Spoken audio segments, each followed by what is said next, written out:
Hanya dengan Rp20.000 per bulan, Anda telah turut berpartisipasi dalam menyebarkan dakwah bersama Tarbiyah Sunnah. Barakallahu fikum. Alhamdulillah. Nahmaduhu wa nasta'inuhu wa nastaghfiruh. Wa na'udzu billahi min syururi anfusina wa sayyiati a'malina. من يهده الله فلا مضل له ومن يضلل فلا هادي له وأشهد أن لا إله إلا الله وحده لا شريك له وأشهد أن محمدا عبده ورسوله يا أيها الذين آمنوا اتقوا الله حق تقاته ولا تموتن إلا وأنتم مسلمون يا أيها الناس اتقوا ربكم الذي خلقكم من نفس واحدة وخلق منها زوجها وبث منهما رجالا كثيرا ونساء واتقوا الله الذي تساءلون به والأرحام إن الله كان عليكم رقيبا يا أيها الذين آمنوا اتقوا الله وقولوا قولا سديدا يصلح لكم أعمالكم ويغفر لكم ذنوبكم ومن يطع الله ورسوله فقد فاز فوزا عظيما أما بعد فإن أصدق الحديث كتاب الله وخير الهدي هدي محمد صلى الله عليه وآله وسلم وشر الأمور محدثاتها وكل محدثة بدعة وكل بدعة ضلالة وكل ضلالة في النار. قال الله تعالى في كتابه الكريم أعوذ بالله السميع العليم من الشيطان الرجيم والذين إذا ذكروا بآية ربهم لم يخروا عليها سما وعميانا. Hadirin sedang Jumat yang Allah muliakan, di Jumat yang lalu kita sudah menjelaskan tentang kerasnya hati manusia. Tanda kerasnya hati itu sangat-sangat lemah semangat ibadahnya. Ibadahnya sering ditinggalkan kalau dilaksanakan asal-asalan. Tapi kalau ada ajakan dosa maksiat begitu semangat. Diberi wejangan, nolak. Diberi teguran ketika bersalah, marah. Itu tanda kerasnya hati atau mungkin hatinya terjangkiti dengan penyakit psikis atau penyakit hati. Mungkin ada unsur syirik, kufur, dan yang sejenisnya. Penyebabnya sudah kita terangkan dua di antaranya, yaitu melanggar perjanjian pokok dengan Allah untuk ibadah dan bertauhid. Artinya dia terjerumus ke dalam syirik atau kufur. Yang kedua, berbuat dosa dan maksiat. Kita lanjut ke yang ketiga. Salah satu di antara penyebab orang hatinya mengeras adalah berpaling dari peringatan Allah, dari wahyu Allah, dari pedaran ilmu, dari penjelasan Al-Quran dan As-Sunnah. Berbeda terbalik dengan ibadur Rahman. Ibadur Rahman, hamba-hamba Allah, itu orang-orang yang salah satu karakternya walladzina idza dzukira bi ayati rabbihim lam yakhirru 'alaiha summa wa umyana. Orang-orang yang apabila diberikan peringatan dengan ayat-ayat kami, ayat-ayat Allah Azza wa Jalla dengan Quran, dengan penjelasan dari hadis, mereka tidak menghadapi ayat itu dalam keadaan pura-pura tuli, pura-pura bisu, pura-pura tidak mendengar, tidak mau mendengar, tidak mau melihat, apalagi mengetahuinya. Tapi ibadur Rahman itu memperhatikan seluruh ayat-ayat yang disampaikan kepadanya. Tidak pura-pura tuli, tidak pura-pura buta. tapi melihat, mendengar, mengambil pelajaran. Berkata Qatadah rahimahullah ketika menerangkan hal ini, lam yasummu 'anil haqq walam ya'mu 'anil haqq. Mereka tidak tuli terhadap kebenaran, tidak buta terhadap kebenaran, bal hum qaumun aqalu 'anillah wantafa'u biha. Mereka itu orang-orang yang menggunakan akalnya tentang ayat-ayat Allah dan mengambil manfaat. Itu ibadur rahman. Itu hamba-hamba Allah yang tunduk, taat, patuh kepada Ar-Rahman, kepada Allah Azza wa Jalla. Adapun orang yang tidak begitu, maka mereka berpura-pura tuli, berpura-pura buta, berpura-pura bisu dari kebenaran. Tidak mau mendengarkan kebenaran. Tidak mau mengatakan hal-hal yang benar. Tidak mau melihat kebenaran. Mereka itu tuli, bisu, dan buta dari kebenaran. Summun, bukmun, umyun, fahum la yarji'un. Dan ini kata Allah, calon-calon penghuni neraka jahanam dari kalangan bangsa jin dan manusia. Allah menyatakan, walaqad dzara'na li jahannama katsiran minal jinni wal ins lahum qulubun la yafqahuna biha wa lahum a'yunun la yubsiruna biha wa lahum adhanun la yasma'una biha ulaika kal an'am bal hum adall. Kami akan penuhi neraka jahanam itu dengan kebanyakan bangsa jin dan bangsa manusia. Jin dan manusia yang bagaimana? Mereka memiliki hati. Tapi hatinya tidak digunakan untuk memahami. Mereka memiliki mata. Tapi matanya tidak mau dipakai untuk melihat kebenaran. Mereka memiliki telinga. Tapi telinganya tidak mereka gunakan untuk mendengar kebenaran. Ulaika kal an'am. Mereka itu seperti binatang. Hidupnya hanya mengejar kenikmatan dua hal. Hal yang berkaitan dengan perut dan hal yang berkaitan dengan faraj. Itu prinsip hidup binatang. Mereka asal bisa makan dengan kenyang, asal bisa kawin dengan pasangan, cukup. Gak berpikir tentang kehidupan berikutnya di alam kubur sampai ke akhirat, karena memang mereka tidak akan diperhitungkan di akhirat sehingga masuk surga atau neraka. Enggak, kalau binatang pantas. Tapi ini jin dan manusia yang hidupnya diciptakan untuk mengabdi, beribadah, tunduk, patuh, mentauhidkan Allah. Seusai mereka berlalu dari kehidupan di dunia, ada perhitungan di alam kubur dan ada hisab di akhirat nanti. Nah, makanya disebutkan kal an'am.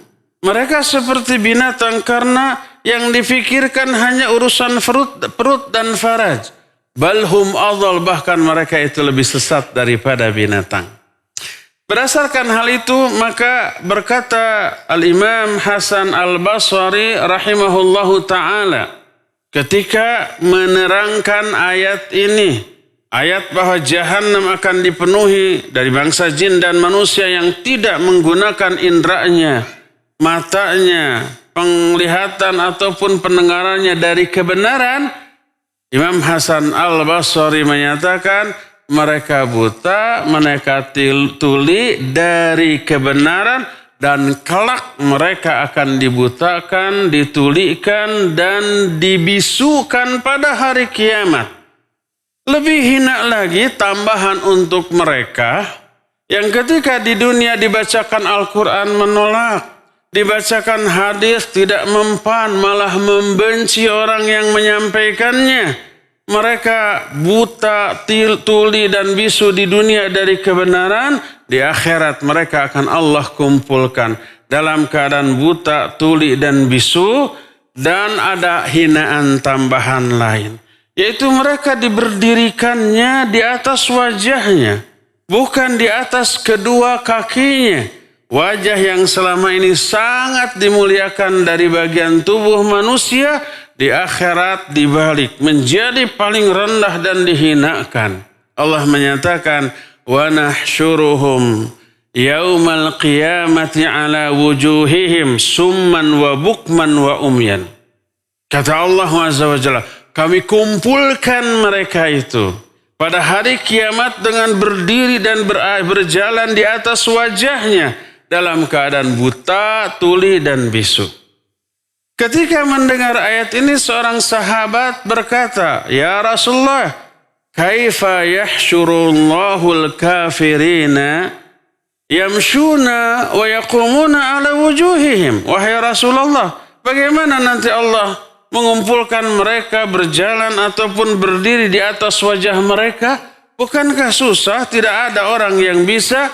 Maka Rasul sallallahu alaihi wasallam menyatakan, alaysa alladhi amsyahu ala rijlaini fid dunya wa qadirun ala ayyumsyahum ala wujuhihim yaumal qiyamah.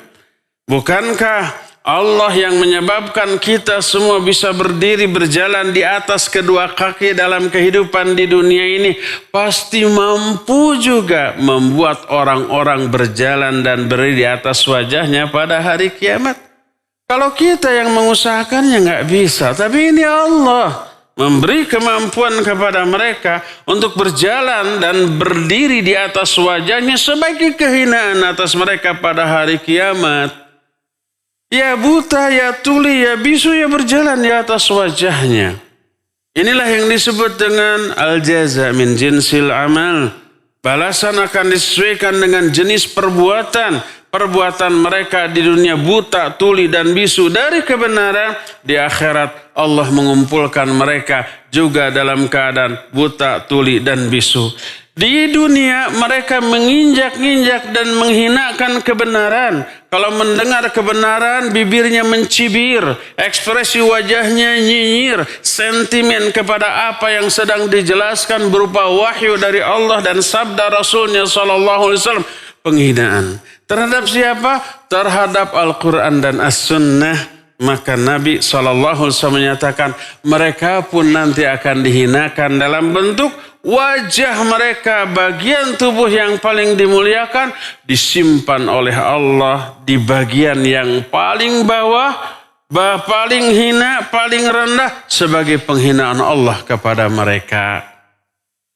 Dan Allah menjelaskan lagi, wanti-wanti nih, kemarin sudah diterangkan, bahwa ingat, ketika manusia pertama kali diciptakan, yaitu Adam alaihissalatu wassalam dan Hawa, itu nenek moyang kita yang paling awal.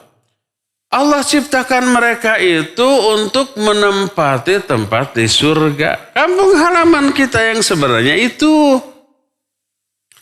Tapi atas hikmah yang agung, Allah turunkan dulu mereka ke dunia.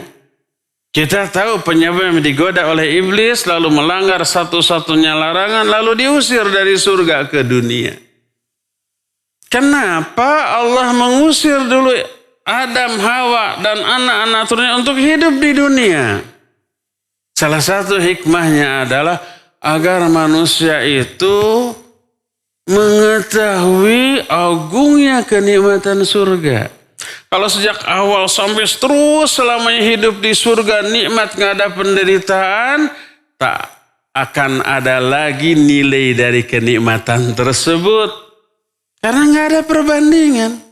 Tapi kalau sudah dibandingkan dulu dengan kehidupan di dunia yang banyak penderitaan, banyak musibah, banyak hal-hal yang mengecewakan, banyak keburukan, lalu setelah itu kembali ke surga, baru mengetahui, wah luar biasa nikmat surga ini.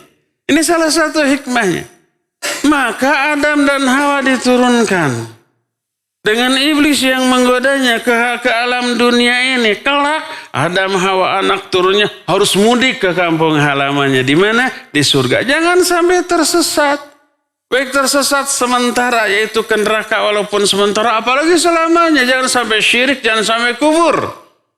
Maka ketika Allah turunkan Adam, Hawa ke dunia, Allah tidak membiarkan mereka turun begitu saja tanpa petunjuk. Allah wanti-wanti. Setelah Allah usir Adam, Hawa, dan Iblis, Allah menyatakan, فَإِمَّا يَأْتِيَنَّكُمْ مِنِّي هُدَايَ فَمَنْ تَبِعَ هُدَايَ فَلَا خَوْفٌ عَلَيْهِمْ وَلَا هُمْ يَحْزَنُونَ. Kata Allah, nanti ketika kalian turun, aku akan berikan petunjuk kepada kalian. Maka siapa orang di antara kalian yang mengikuti petunjuk itu, fala yadhillu wala yashqa, dia tidak akan tersesat di dunia. Jalan ke kampung halaman ke surga itu jelas gamblang. Ibadah kepada Allah, amal soleh dan seterusnya. Fala yadhillu wala yashqa, dan tidak akan binasa pada hari kiamat. Kembali ke kampung halamannya di surga. Dengan syarat apa? Mengikuti petunjuk aku. Berupa Al-Quran dan As-Sunnah, berupa agama, berupa wahyu Allah ini. Itu petunjuk dari Allah agar kita tidak tersesat dan agar bisa selamat dari kesengsaraan dunia akhirat. Di ayat selanjutnya Allah menyatakan, "Faman a'rada an dzikri fa inna lahu ma'isyatan dhanka wa nahsyuruhu yaumal qiyamati a'ma." Tapi siapa orang yang berpaling dari peringatanku, berpaling dari Quran, berpaling dari sunnah, berpaling dari aturan agama ini, hanya demi untuk kepentingan dunia. Baik kepentingan dunia itu kepentingan ekonomi, kepentingan sosial, kepentingan politik, kepentingan ideologi lain selain agama Islam ini. Untuk kepentingan apapun, dia berpaling dari Quran sunnah. Fa inna lahu ma'isyatan dhanka. Kami akan berikan kepada dia di dunia kehidupan yang sumpek, yang sempit. Walaupun kekayaannya berlimpah, kekuasaannya tinggi, hatinya nggak pernah tenang. Wa nahsyuruhum yaumal qiyamati a'ma. Kami akan kumpulkan orang itu pada hari kiamat dalam keadaan buta. Tidak lagi melihat, padahal di dunia melihat. Orang itu lalu komplain. Protes, Rabbi lima hasyartani a'ma wa qad kuntu basira. Ya Allah, kenapa engkau kumpulkan aku dalam keadaan buta, padahal dulu aku melihat?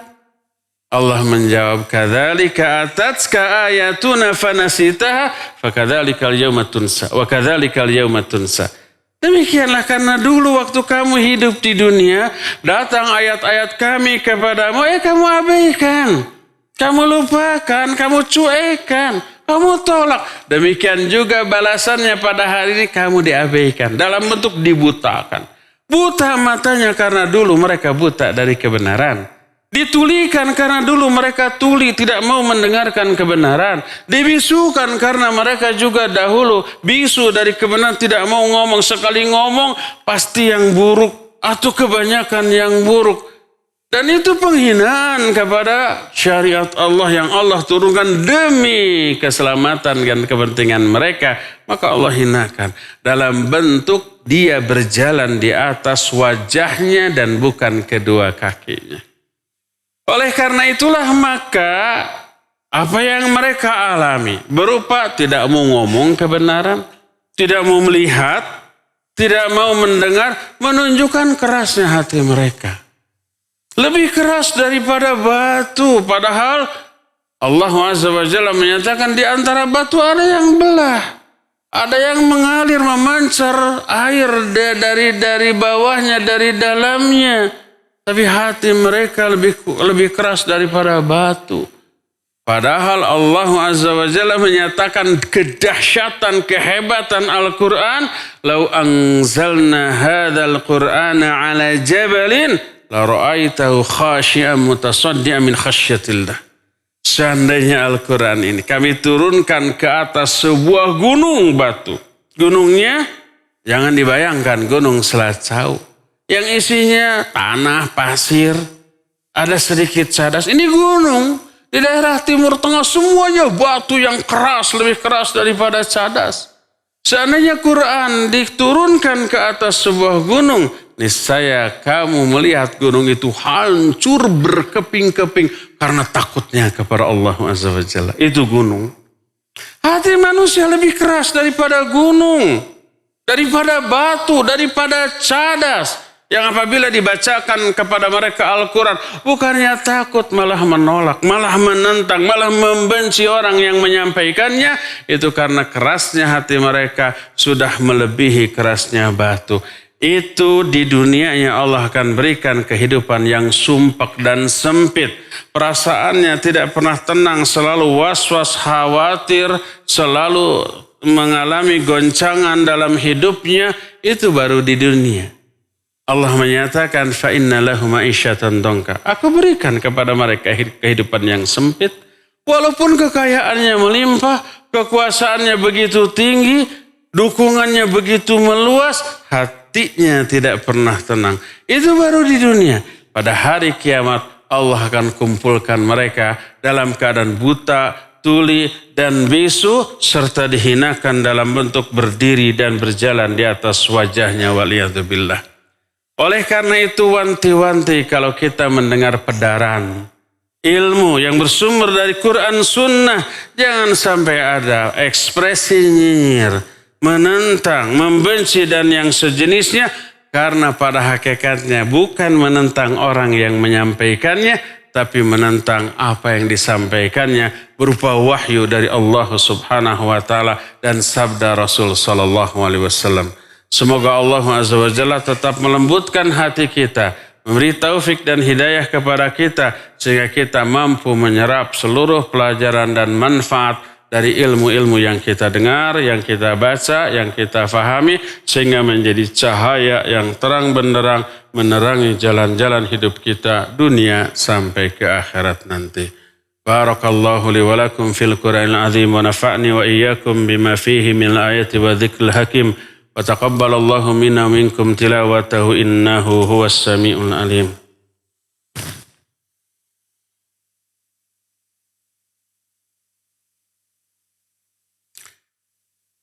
Alhamdulillahilladzi ba'atha fil ummiyina rasulan minhum yatlu 'alaihim ayatihi wa yuzakkihim wa yu'allimuhumul kitaba wal hikmah wa in kanu min qablu lafi dhalalin mubin. وأشهد أن لا إله إلا الله الملك الحق المبين وأشهد أن محمدا عبده ورسوله الصادق الوعد الأمين والصلاة والسلام على أشرف الأنبياء والمرسلين وعلى آله وأصحابه أجمعين ومن تبعهم بإحسان إلى يوم الدين وبعد أيها الحاضرون أوصيكم ونفسي بتقوى الله فقد فاز المتقون. Hadirin sidang Jumat yang Allah muliakan, kenapa orang-orang yang menolak wahyu dari Allah, pedaran ilmu yang bersumber dari Allah, Allah hinakan sedemikian rupa, Allah sengsarakan dengan kesengsaraan yang tiada tara di akhirat. Buta, tuli, bisu berjalan di atas wajah. Karena Allah Azza wa Jalla menyatakan merekalah seburuk-buruk makhluk di muka bumi. Kita sering menganggap binatang lebih buruk daripada kita. Hakikatnya dalam panah Allah, makhluk yang paling buruk adalah manusia yang tuli, bisu, dan buta dari kebenaran. Binatang pun apabila diperlakukan secara baik, mereka seringkali membalas budi. Seringkali balik menyayangi. Seringkali mereka itu membalas jasa orang yang berbuat baik kepadanya. Tapi ada tipikal manusia dibaikin, dilemah lembutin, ditunjukkan kemuliaan akhlak, tetap saja benci. Kurang bagaimana lembutnya Nabi dalam berdakwah, kurang gimana baik akhlaknya, kurang gimana mulia perilakunya, tetapi orang kafir tetap membenci. Sudah buta, tuli, bisu dari kebenaran. Yang harusnya disayangi, dibenci, yang harusnya didukung, dimusuhi. Yang harusnya dijadikan kawan, malah dijadikan seteru dalam hidupnya. Itulah seburuk-buruk makhluk. Allah menyatakan dalam Al-Quran, Inna syarrad dawabi indallahi summul bukmul ladhina la yaqilun. Sesungguhnya seburuk-buruk makhluk di sisi Allah adalah orang yang tuli dan orang yang buta dari kebenaran. Dan wahum yaqilun, mereka itu tidak berfikir. Kalau mereka menggunakan akal mereka yang sebenarnya, pasti akan tahu ini benar dan itu salah. Yang benar diterima, yang salah ditolak. Tapi karena kebenaran ada pada diri orang lain dan kesalahan ada pada dirinya, mereka bersikap tidak peduli. Dan itulah Allah menyatakan, inna syarrad dawabi indallah as-summul bukmul ladzi la yaqilun. Orang yang paling atau makhluk yang paling buruk di muka bumi di sisi Allah adalah orang yang tuli dan buta dari kebenaran dan mereka tidak mau menggunakan akalnya untuk menerima dan memahami kebenaran ini. Dari sinilah maka tidak heran apabila Allah Azza wa Jalla membangkitkan mereka pada hari kiamat dalam kondisi yang paling mengenaskan dan paling dihinakan. Ya buta, ya tuli, ya bisu, dan ini penderitaan yang jauh lebih dahsyat bagi orang-orang yang pernah melihat, pernah berbicara, dan pernah mendengar, lalu semua kenikmatan itu Allah cabut pada hari kiamat, dan ketika berjalan dan berdiri dengan wajahnya kebayang bagaimana menderitanya. Berdasarkan hal itu, maka hindari sikap seperti ini dari diri kita dalam kehidupan ini. Bila ada pedaran ayat, ada pencerahan dari hadis, ada wejangan, ada nasihat yang bersumber dari wahyu Allah, buka mata hati kita, buka lebar-lebar telinga kita, serap seluruh penjelasan tersebut, ambil manfaat, maka itulah yang akan menyelamatkan kita baik di dunia ataupun di akhirat nanti. Innallaha wa malaikatahu yusalluna 'alan nabi ya ayyuhalladzina amanu sallu 'alaihi wa sallimu taslima. Allahumma shalli 'ala Muhammadin nabiyyin ummi wa 'ala alihi wa sahbihi wa sallim. Amin. Allahumma ighfir lil mu'minina wal mu'minat wal muslimina wal muslimat al ahya'i minhum wal amwat. Rabbana zalamna anfusana wa illam taghfir lana wa tarhamna lanakunanna minal khasirin. Rabbana zalamna anfusana zulman katsira wa la yaghfiru dhunuba illa ant. Faghfir lana maghfiratan min indik warhamna innaka antal ghafurur rahim. Rabbana hab lana min azwajina wa dhurriyyatina qurrata a'yun waj'alna lil muttaqina imama. Rabbana awzi'na an nashkura ni'mataka allati an'amta 'alaina wa 'ala walidayna wa an na'mala salihan tardah wa aslih lana fi dhurriyyatina inna tubna ilaika wa inna minal muslimin. Rabbana hab lana minas solihin. Rabbana hab lana min ladunka dhurriyatan tayyibah innaka sami'ud du'a. Rabbana ij'alna muqimis shalah wa min dhurriyyatina rabbana wa taqabbal du'a. Allahumma ij'alna li alaika dhakirin wa li nu'amaika syakirin wa ala qada'ika wa bala'ika minas sabirin wa minal halali marzuqin wa minal harami ma'sumin. Allahumma kfina bihalalika an haramik wa aghnina min fadlika amma siwak. Allahumma inna na'udzu bika min ghalabati ad-dain wa ghalabati al-'adu wa shamatati al-'ada. Allahumma inna na'udzu bika min al-baras wal junun wal judam was sayyi'il asqam. Allahumma inna na'udzu bika min al-hammi wal hazan wal 'azzi wal kasal wal bukhli wal jubni wal harami wa 'adzabil qabr. Allahumma ati nufusana taqwaha wa zakkiha anta khairu man zakkaha anta waliyuha maulaha. Allahumma inna na'udzu bika min ilmin la yanfa' wa min qalbin la yakhsha wa min nafsin la tashba' wa min da'watin la yustajabu laha.